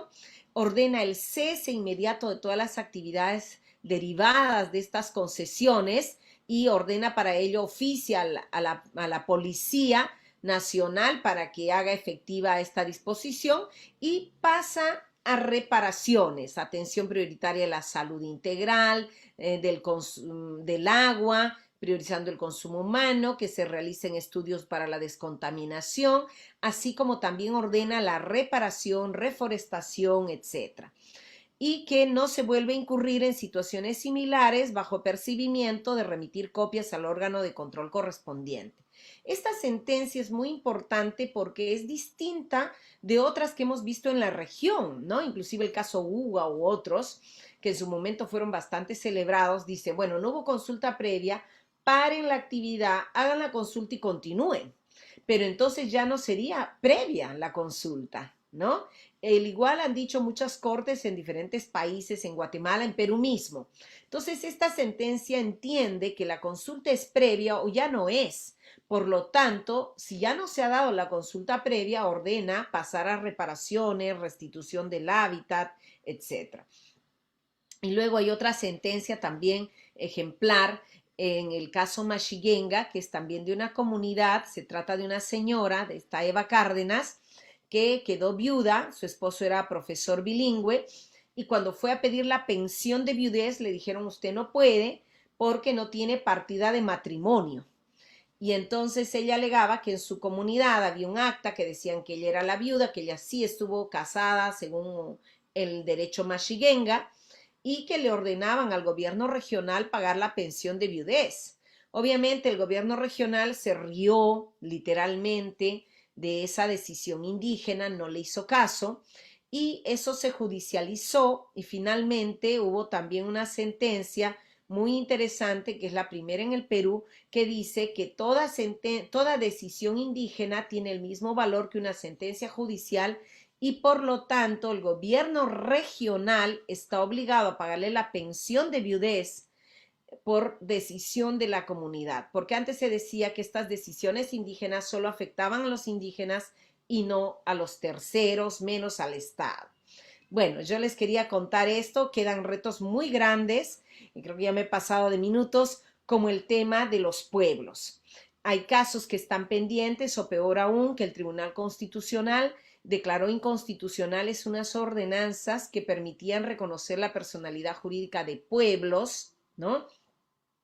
Y están pendientes temas de la propiedad territorial de pueblos o la nulidad de lotes petroleros referidos a pueblos. Igualmente está pendiente el tema del consentimiento, que hay una línea jurisprudencial del tribunal que niega el derecho al consentimiento, problemas con la jurisdicción indígena y el tema de las defensoras, que para el tribunal, si a una defensora que lleva un caso a la CIDH le han dicho que es una traidora, que da puñaladas rojas, para el tribunal eso no amerita una protección de su honor. Bueno, disculpen que me haya extendido, quería compartirles algunas de estas reflexiones y también dejar que efectivamente hay grandes retos de la justicia en materia de jurisdicción, en materia de consentimiento y sobre todo en materia de pueblos. Gracias. Bueno, muchas gracias, Raquel, por tu presentación. Creo que sin duda hay muchos puntos de conexión en las cuatro presentaciones que hemos tenido en esta tarde. Y este balance también nos lleva o nos invita a hacer estas conexiones de análisis, ¿no?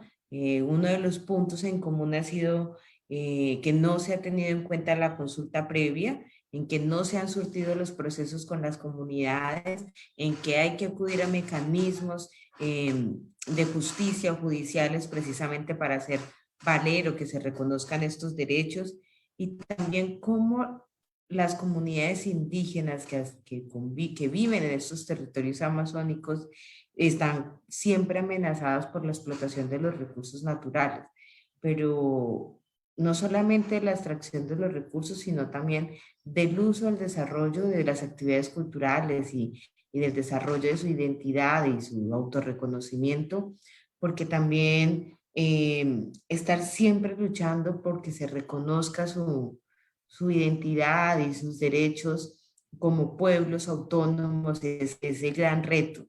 Y aunque la justicia ha sido un aliado, también como lo expresaba Ángel, son procesos muy extensos en tiempo, ¿no? En que la justicia pues tarda mucho en hacer efectivo y hay que seguir avanzando a dar respuesta precisamente a estas disputas que se dan. Es necesario continuar visibilizando estas problemáticas y generar acciones para apoyar la configuración y la defensa de estos territorios.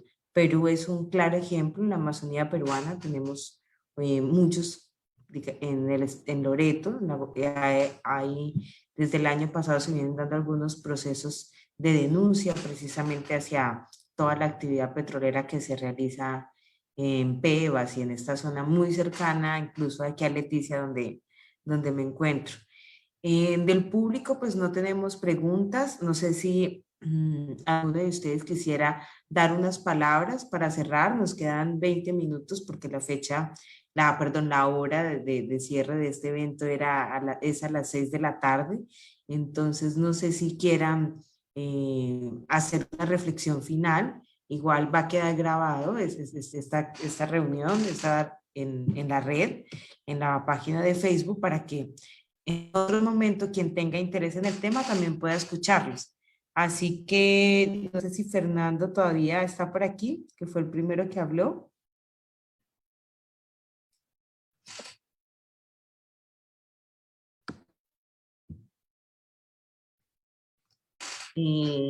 Bueno, no sé si, no veo a Fernando. No sé si Ángel.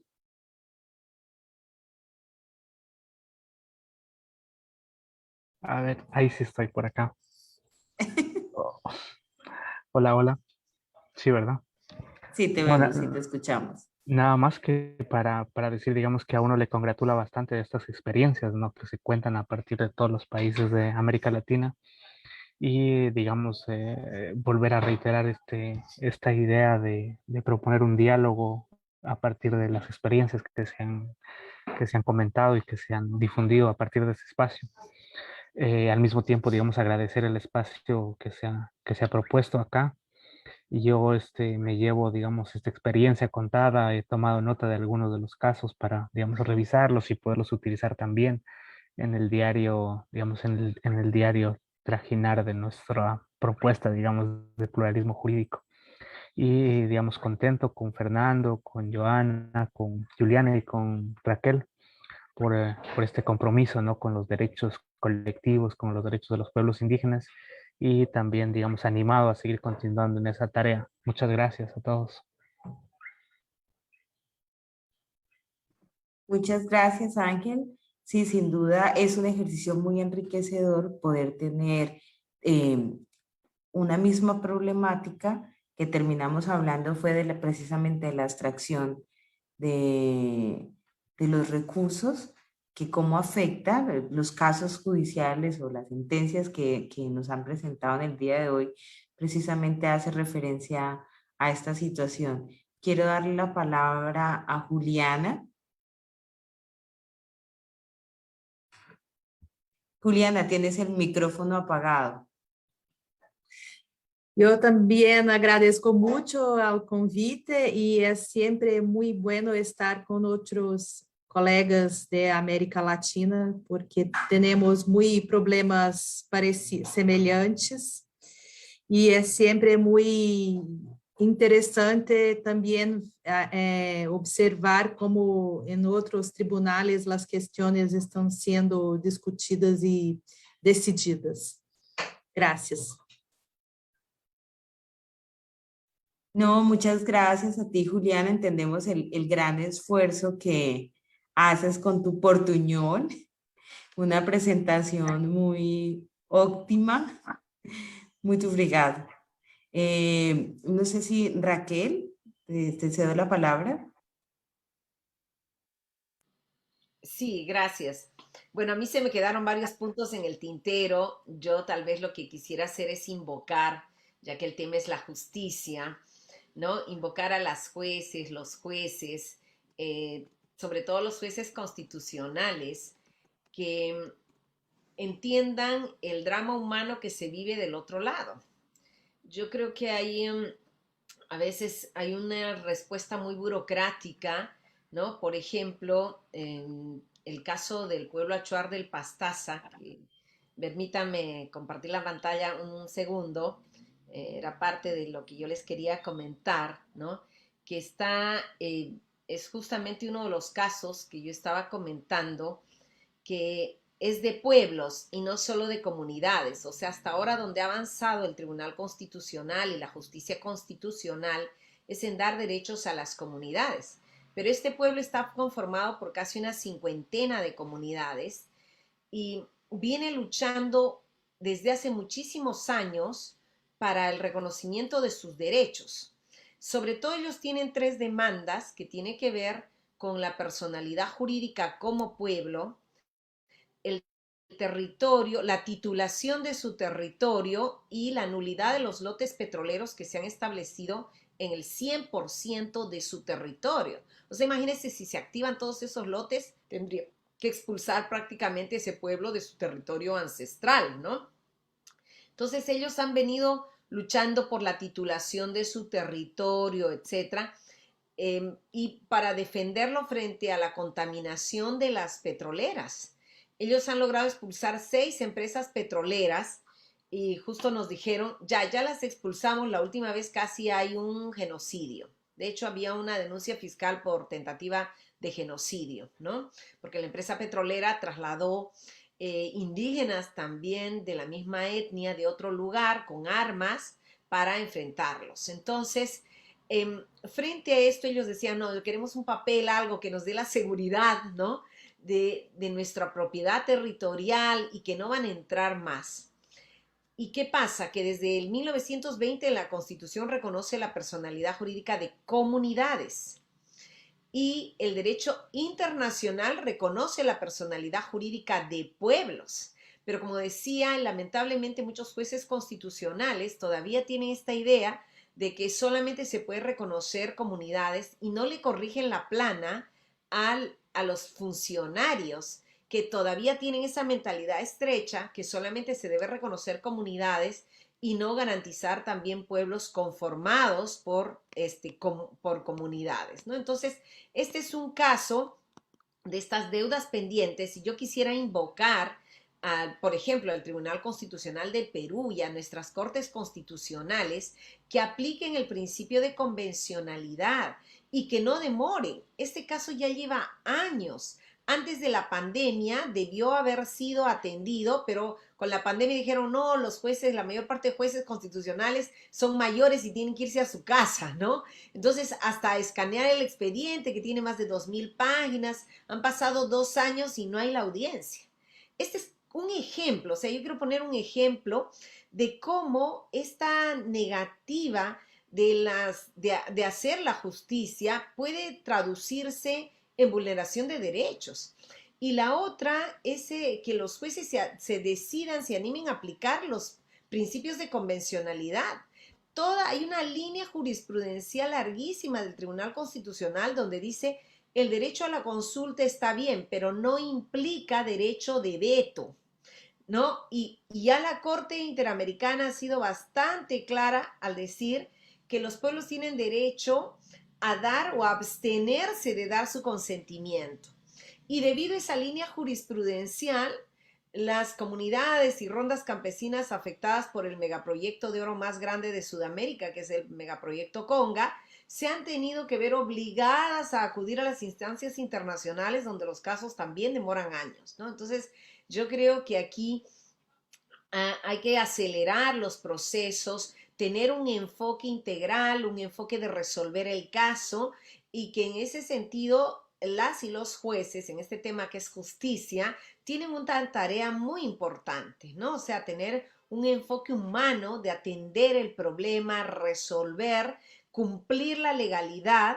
Antes se decía que, bueno, por legalidad no se podía atender a los pueblos indígenas. Pero hace 30 años la legalidad está del lado de los pueblos indígenas y todos los actos de los estados son ilegales. Dar concesiones petroleras, mineras, etcétera, sin consulta y sin consentimiento, todo eso es ilegal. Ahorita toda la economía está del lado de la ilegalidad. Entonces la tarea de los jueces es volver a la legalidad y declarar nulas esas concesiones petroleras, mineras, etcétera, que han sido dadas sin consulta previa. Algunos dicen, oye, pero eso va a ser una hecatombe contra la economía. Pero lo mismo se dijo cuando se dio fin a la esclavitud. Entonces, no porque va a ser una hecatombe contra los hacendados, se tenía que mantener la esclavitud.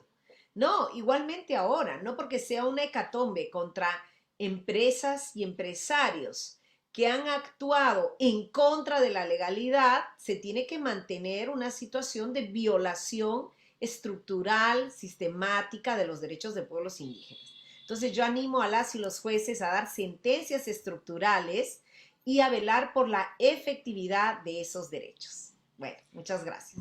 Bueno, Raquel, muchísimas gracias. Sí, sin duda esa es la invitación. Creo que es uno de los temas que también tocaba Fernando, a quien le voy a dar la palabra. ¿Cómo hacemos para descolonizar también la justicia, no? Así que, Fernando, te escuchamos. Bien, muchas gracias. Pues en este cierre, nuevamente reiterar el agradecimiento. Me parece un espacio muy enriquecedor. Encontrarse, digamos, en las reflexiones, como decía la profe Raquel, en lo que nos es común. Hay situaciones para inspirarse en uno y otro país. La Amazonía es una sola. La Amazonía es una sola. Ese trazo colonial de la frontera no puede seguir teniendo el poder de dividirla artificialmente en perjuicio de su integridad biocultural. Y por ahí podríamos comenzar. Yo siento, Joana, ya para cerrar con la pregunta que tú dices, que parte de esa descolonización del derecho es un poco renunciar a la soberbia, a la supremacía. En los sistemas jurídicos nacionales nuestros, todos pecan por eso. Los derechos indígenas, los sistemas de derecho indígena son reconocidos de forma tangencial para ciertos aspectos y con ámbitos reducidos, pero siendo o proviniendo de la Constitución el otorgamiento de esas facultades, una Constitución en el caso nuestro que fue hecha con pensamiento indígena también, fue hecha por manos indígenas, no hay cómo, desde un punto de vista constitucional, justificar esas interpretaciones restrictivas que le otorgan artificialmente, y hay que decirlo de forma incorrecta, la idea equivocada de que el derecho nacional tiene una supremacía sobre los sistemas de derecho indígenas. Y yo siento que otra parte de esto es dejar de pensar el derecho desde lo normativo. Lastimosamente, ese enfoque es el que prima. Y muchas de las fuentes, si se quiere, de las expresiones del derecho indígena, no transitan por lo normativo. De suyo, incluyen dimensiones inmateriales que para nosotros, como abogados convencionales, resultan difíciles de asimilar. Pero estamos llamados a hacerlo. Si nos tomamos en serio la interculturalidad, si reconocemos ese origen y esa raíz, y si de verdad estamos comprometidos a identificarnos en la diversidad y no a negarnos en ella, pues ese tiene que ser el camino. ¿Cómo hacerlo? Pues difícil, ¿no? Porque estamos mal acostumbrados, llevamos 5 siglos con la mala receta, con los vicios, y pues eso no se desaprende tan rápido, pero estamos llamados a hacerlo, tenemos este campo vital por delante, tenemos esta existencia por delante para seguir aprendiendo y transformándonos con los pueblos. Entonces, nuevamente a todos, gracias, qué rico haber estado en este espacio. A nombre de la Fundación Gaia Amazonas y de los pueblos amazónicos colombianos.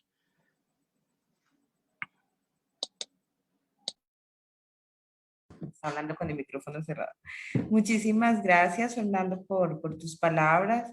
Muchas gracias a Juliana, a Ángel, a Raquel. Sin duda también agradecemos el espacio a la Red de Constitucionalismo Crítico, que es la que nos reunió, nos convocó esta tarde, y esperamos que quienes nos escucharon y quienes puedan después acudir a esta sesión o la puedan escuchar ya en otro momento, también les sea muy importante y genere también como que se nos unan en estas discusiones.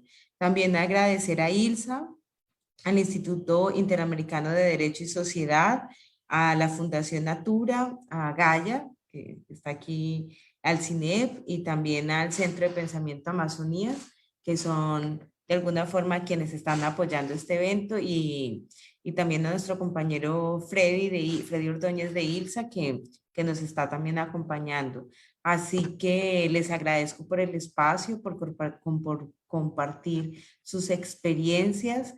Creo que sin duda nos quedan varios puntos en común en la agenda que nos llevan a pensar también más allá de esas fronteras, como bien lo decía Fernando, nacionales, poder seguir articulándonos en estos espacios, mecanismos también de derechos internacionales, que es donde finalmente terminamos cada uno de los países recurriendo a la justicia, ya que al interior de nuestras estructuras estatales no encontramos esa retroalimentación o esa voz de apoyo. Así que a todas las personas que nos escuchan en esta tarde, agradecemos su participación, y con esto nos despedimos, así que les deseamos un buen fin de semana y muchas gracias. Chao. Gracias también de parte del Instituto Internacional de Derecho y Sociedad, que nos han invitado a ser parte de este coloquio, ¿no? Que todos estamos preocupados por darle efectividad a los derechos, y aprovecho para hacerles una invitación justamente sobre estos temas, un curso que estamos coorganizando con la Comisión Interamericana de Derechos Humanos y el relator especial de Naciones Unidas sobre los derechos de pueblos indígenas, que es sobre el monitoreo regional en materia de derechos territoriales y consulta previa. Así es que ahí les pongo el link, ¿no? Aprovecho para hacer esta propaganda, pero creo que es muy importante ir creando redes, ir creando espacios colectivos para la efectividad de los derechos. Muchas gracias. Bueno, muchas gracias a todas y todos. Buena noche, que descansen. Chao. Falta la foto colectiva.